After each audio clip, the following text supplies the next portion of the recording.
All right. Hey, everybody, excited to share today with Kyle Costamagna. I met you, Kyle, here at through the classes from CSUB and the Masters in Curriculum and Instruction, and it's been a pleasure collaborating with you throughout these classes. The third one now, right? Yeah. So, do you want to introduce yourself? Tell us a little bit about where you're from and your experience teaching. Yeah, so my name's Kyle Costamagna. I live in Northern California in the San Francisco Bay Area.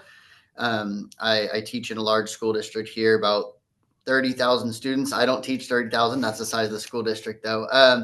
I teach middle school in classes. I teach our advanced technology and medical technology.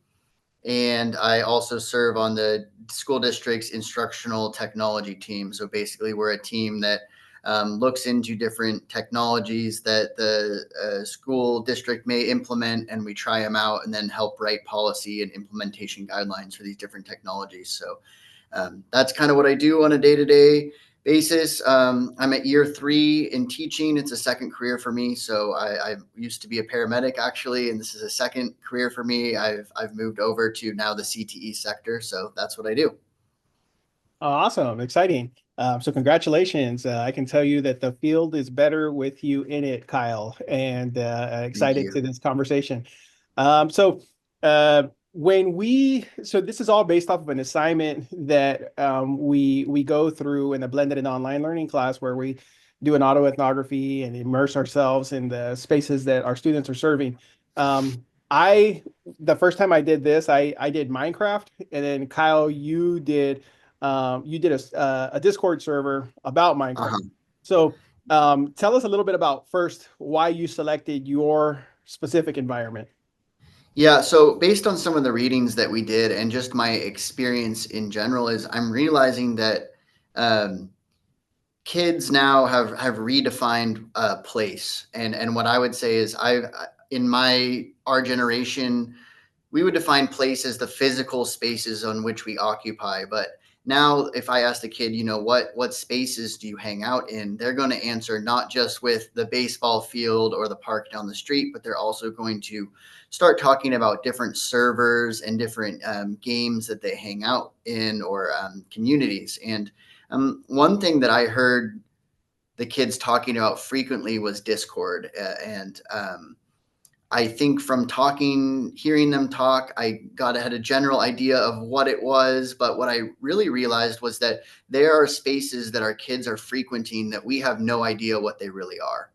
Right. So if a kid says, I'm going to the movie theater, I really know exactly what they're doing. I've been to a movie theater. I've been to a movie theater a lot of times. How But they get there? if a kid says, I'm going onto a Discord server, we might not know what that means. And so, as people involved in these kids' lives, we're supposed to be protectors of these kids, and we need to know where they're going. And so, I took this assignment to spend some time going deep into Discord and what it is, and the results were interesting. So, All right, awesome. So the when I did this assignment, I did it learn why my kid enjoyed Minecraft so much. That's where I personally never wanted to play Minecraft. I wasn't really into kind of the more modern games. And the what stood out to me though was that um it was basically like the zombie apocalypse. Like every day the sun rises, you got to prep for nighttime when all the creatures come out, and then you got to go into hiding and survive the night and then be ready for the next day. And so I'm all about the zombie apocalypse genre and the dystopian genre. So yeah, I got into it. I loved it. But then I stopped playing. And when I came back a few months later, my kid, who was like 4, all of a sudden it felt like he had a PhD level of Minecraft, and he's creating all these things that I had no idea, how he was doing it. And I was like, oh, this kid's gotten really far in this game. Like, how? And he did, he's barely learning how to read at that time. So when I got into the assignment, I navigated it through that lens. And then once I started exploring more and seeing kind of the different places and spaces the kids could explore, it kind of got scary. So I saw like the positives and the negatives about that environment. yeah, Here comes your first question, Kyle. What are the skills that the kids are using when they go into those online environments like Discord servers? yeah.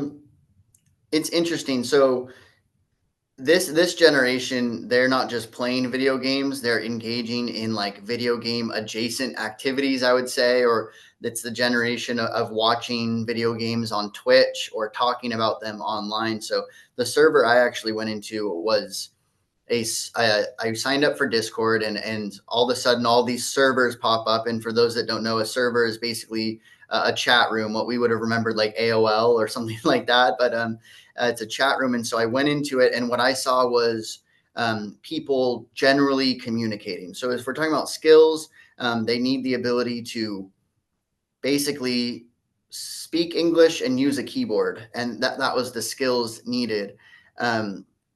And could they be used in learning? Yeah, I could see some benefit of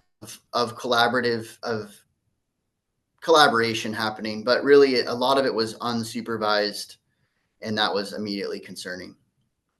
Yeah. So with when I did the activity, I kind of got the same, like it was odd. The one I started using like Minecraft as if it was a story itself. And so kids would be telling me about, oh, if you're in third person, if you're in first person, they would be like arguing over like what servers are or what servers aren't and how they operate. So I was using Minecraft itself as kind of like the story. So Minecraft was the story, it was the tool that we were referencing, which was cool in a sense. But then when I saw like how they were actually spending their time in their plane, I didn't see like too much transferable skills other than like if a kid created, like say a historical place, because I've seen kids do that too, where they'll create like the tower of this in Chicago or the tower of that in New York. So I could see like kind of like you're saying, like adjacent skills, Mhm. but nothing at the moment that was like really applicable. Um, so like is there potential to turn something like that, like to turn like a Discord into something more formal for learning, or Yeah. is that not a thing? Discord specifically, I have doubts about because I don't see how we would make it COPA and FERPA compliant, just based on my interaction on there. But as far as collaborative learning tools, I know when we use things like different LMS platforms that now have chat features or commenting features, I have seen some benefit there where, let's say, a student is struggling on an assignment, and instead of just emailing the teacher, they can post a comment on that assignment and other students can chime in and things like that. I definitely see benefit there to there being some kind of chat room feature or commenting feature attached to it, right? When we use something like Google Classroom on the assignments, there's a whole like commenting section below. And what I like about that is every time a student comments, it's sending me an email or some kind of notification. As far as something like Discord goes, I don't know. There would have to be a lot more layers of privacy, at least I know for my team to be comfortable with it. What about high school? There's because once they get older, like if you have a, I don't know, let's say you're a junior, a teacher of juniors or seniors, and is there potential to use it in that setting now that they're older, or is that still like too sketchy?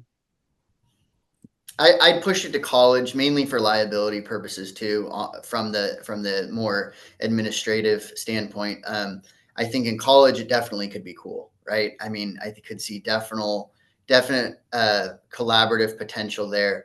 But as far as the K through 12 public schools, Discord specifically, I don't know. Minecraft, like yours, I've with you specifically in Minecraft, I see maybe some potential there, but with Discord, I don't know.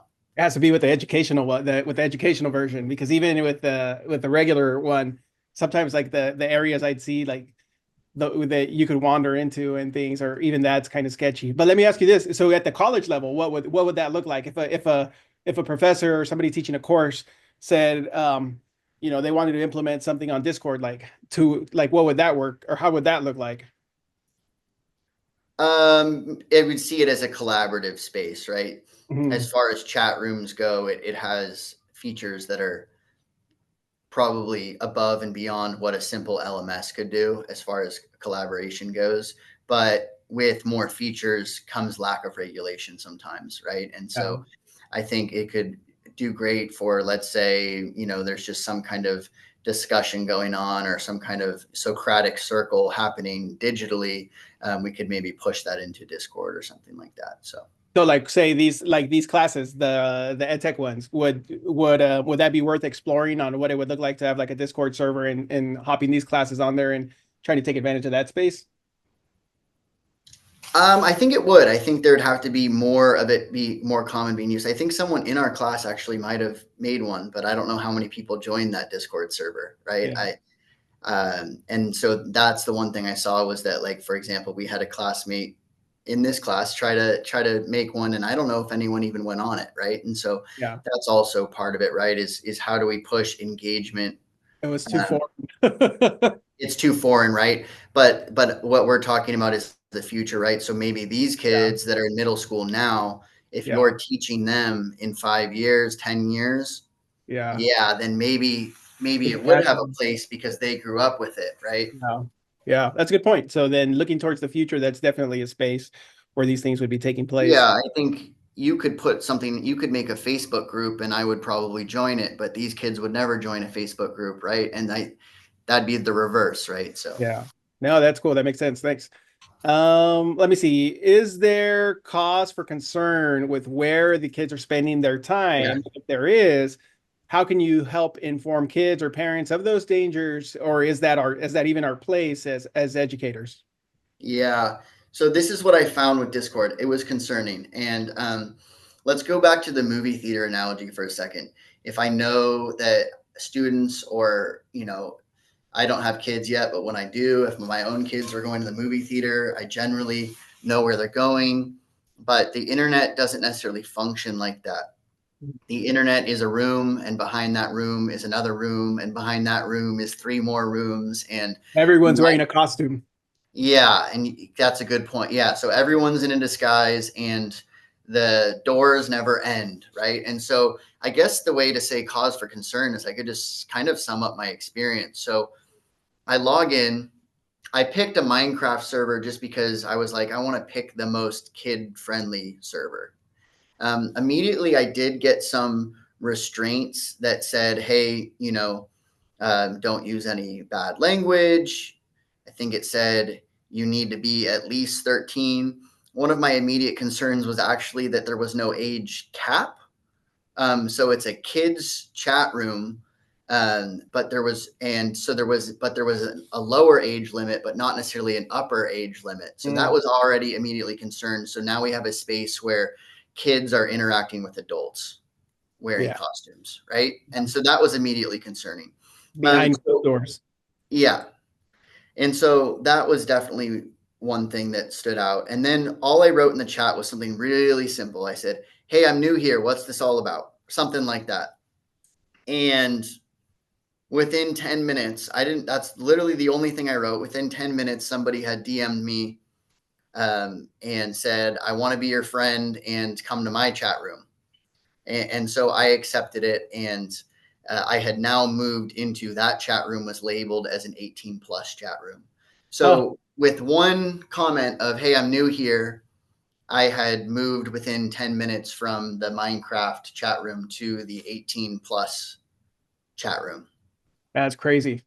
And then what happened in that chat room was concerning. What the first thing that stood out to me was there was a lot of anti-Semitic language and imagery being used. Yeah. And so now we're still, I'd say, under the 15-minute mark, and I've gone from kids Minecraft to anti-Semitism. Um, then the next level of concern came from people requesting personal information, including credit cards and social security numbers from each How other. many people were in there?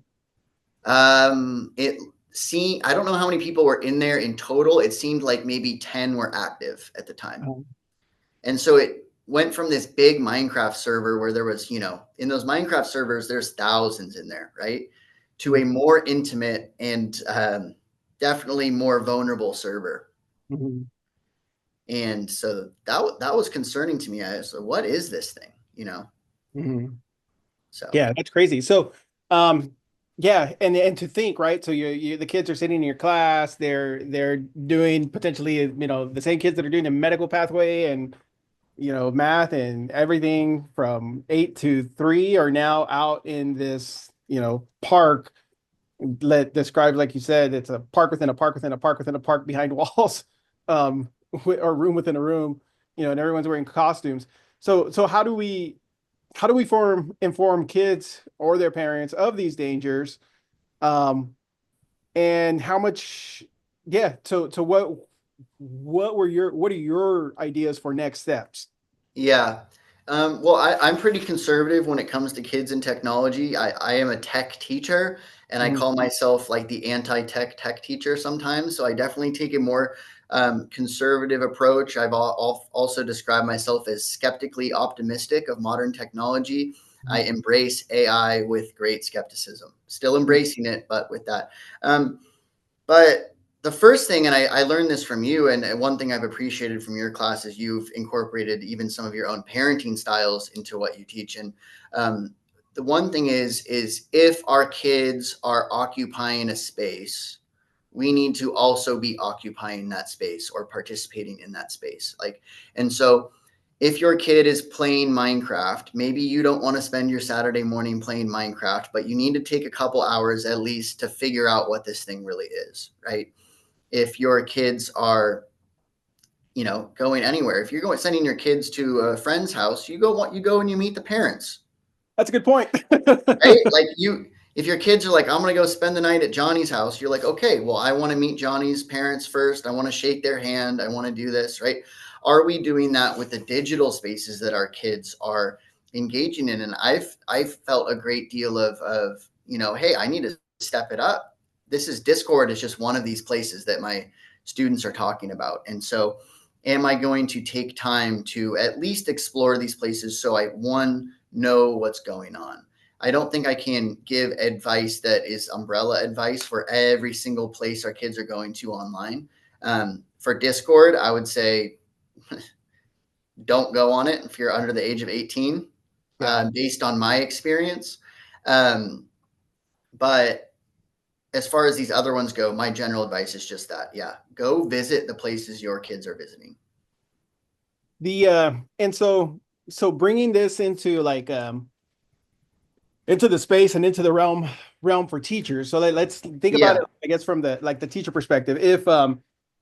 If at the end of the day we all know that 20-30% of our kids are walking down that dark alley to that sketchy location where everyone's wearing a costume behind a wall, and then we all know they're all coming back to us the next morning, like that's a big burden because they say, as we say, teachers wear a lot of hats. Like, what does this hat look like, or what, where, like, how, with so many things out there, like, what, yeah, what are the implications for this? yeah. I think about that a lot, right? Because it's like, well, now are we teacher and we're also like lunchroom supervisor and now we're cybersecurity officer. Yeah, Um, it's a lot. cybersecurity crosswalk, Yeah, a lot of hats. To me, it comes down to just classic teaching concepts and are we having dialogue with our students, right? And so in the morning, um, my students usually come in and sometimes I just talk to them about stuff. I might be like, hey guys, you know how I'm in my master's program? I did the craziest experiment this last weekend, and I went on this thing called Discord that you all talk about. Have you guys had any experiences like this? Me sharing my experience is going to open them up to hear some of their own experiences. And then that opens up dialogue, exactly what we're talking about. Like, hey, who are these people you're talking to? How do we know who they are? Are they hiding behind masks? What do you do when you get lost in these websites? It can open up conversations depending on where the conversation goes. Now, I know that sounds like extra work, but it just warm up conversations in the morning with kids. Real life discussion. One of the things in one of the other activities, right? You talked about kind of like a night that you did with Yeah. can you talk about, which one I'm talking about, right? You talked about like a Yeah.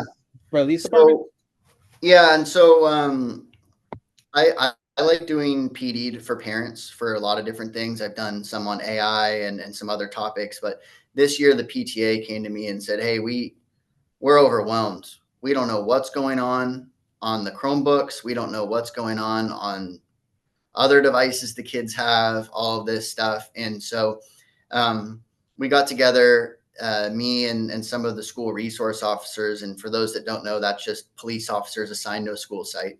And we were able to do a parent information night about staying safe online, right? And the night was about an hour and a half long. It could have been a course, right? But as we can start somewhere. And so one of the things I have tried to do is partner with the PTA, partner with the police department, and just get information out there.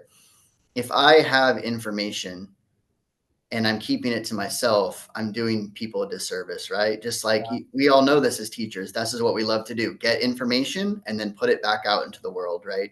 And so Yeah. leveraging some of those platforms, I think teachers that are wondering how they get a start on this, you'd be surprised at the overwhelming response you would get if you emailed your PTA and said, hey, we want to do this.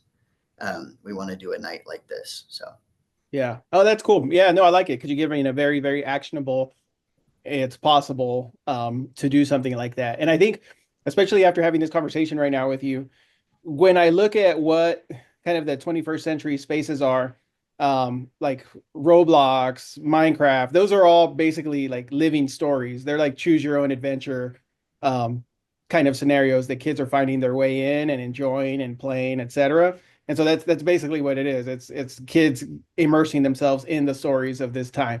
But when you're yeah. talking about Discord, those servers, those are basically like they're not even the rated R, they're the NR 17 choose your own adventures. And I think that's maybe what teachers and parents and everybody doesn't realize yet is that in other generations, you can, if somebody was watching something inappropriate in the living room, or maybe that wasn't appropriate for them, you could walk in and turn it off, or you could walk in and have that conversation and say, hey, you really shouldn't be watching that, or you at least know that it's happening.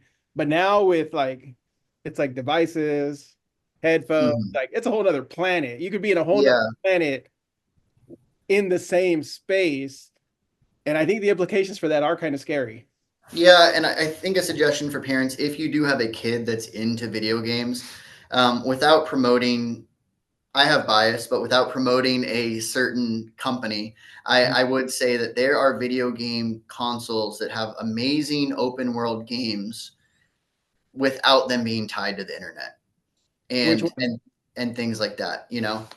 And Which one? Like which ones? Throw some suggestions out. you want me to throw some names out there? Yeah. I'm thinking like if I had a kid right now and they were like loved the open world ability of Roblox, I would maybe push them to like Zelda Breath of the Wild on the Mm, Switch, right? Something that's open world, but that all of the character interactions are not strangers on the internet, yeah. right?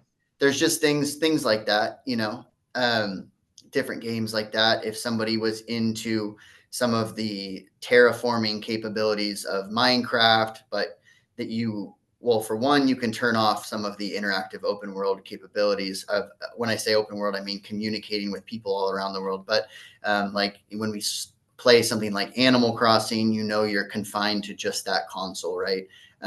Or getting kids an older traditional gaming console like a PlayStation 2 that doesn't have a Wi-Fi chip in it, you know that they're going to be confined to that space. There's no rooms behind the rooms when you take the Wi-Fi chip out. Yeah. Yeah, no, thanks. I think that's awesome. And and then like within the class too, you want to learn about any of those things that for anybody listening, there's the Common Sense Media. You could go in there, you get like the Mm-hmm. reviews, etc. But yeah, it's a whole new world, my friend. All right, so we're gonna wrap it up. Do you just have any other ideas, thoughts, or anything you want to share, or an aha moment as you went through the activity? No, I mean, the great thoughts is what I appreciate about this conversation is that we both know a lot, but nobody knows everything. And I'm still learning. We could do this podcast in 6 months, and my answers could be totally different. And I could say, "Hey, I want to roll back on that." And that's one thing that we all have to accept about technology is if you read a book about kids and technology 5 years ago, go read another book because likely things have changed, right? Like that. This is something we're talking about all the time with ed tech that's so difficult. Is I could have a meeting about ed tech, and like AI is a great example. And then 2 months later, the meeting could be like, hey, everything we talked about at that last meeting is like not relevant at all. Like, Yeah. and that's just the world we're living in. And so I would encourage people, this is not like math where it's like a one time, like 2 + 2 will equal 4 for all of eternity. Like, this is a kind of learning where we have to keep learning. And so if you're watching this podcast 5 years from now, throw it out, like, we'll see. Yeah. There's gonna be there's gonna be something else much more involved by that point. Yeah. All right, cool. Well, I really appreciate you taking the time, Kyle. I'm gonna go ahead and stop the recording now. All right.